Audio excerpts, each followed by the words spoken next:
It was a rainy day when I found out I was adopted.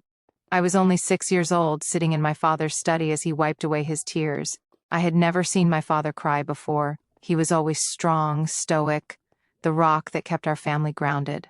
But that day he sat me down, holding my small hands in his large ones. "Sweetheart," he began, his voice shaky but gentle. "You're not my biological daughter, but I chose you.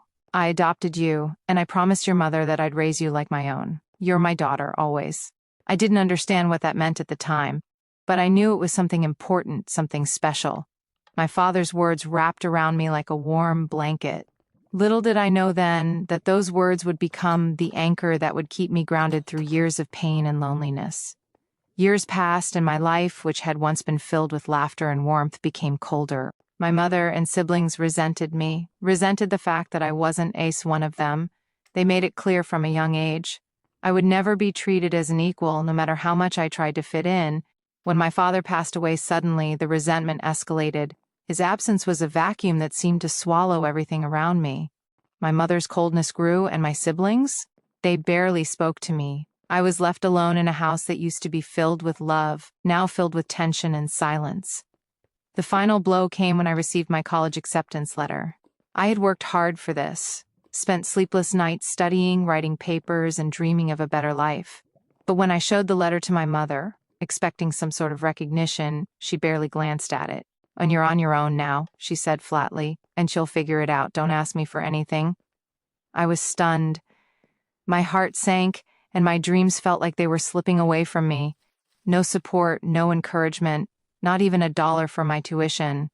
I wasn't even allowed to grieve my father's passing. He had been my rock, and now there was nothing but hostility from the people who should have cared for me the most. But there was something my father had said before he passed away, something that rang in my ears as I sat in my room, staring at the acceptance letter. "Promise me, my love," he had whispered as his health began to fade. "Promise me you'll make something of yourself. No matter how hard life gets, don't let anyone tell you who you are. You're my daughter, and you'll do great things." And so, I promised. I didn't have the luxury of a family who would pay for my education.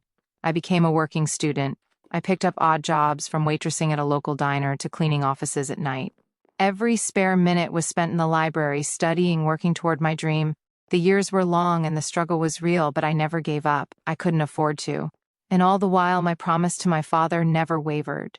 I worked harder than I ever thought I could. I stayed up late, fought off exhaustion, and kept going. Because I knew that if I could make my father proud, it would be worth every sacrifice.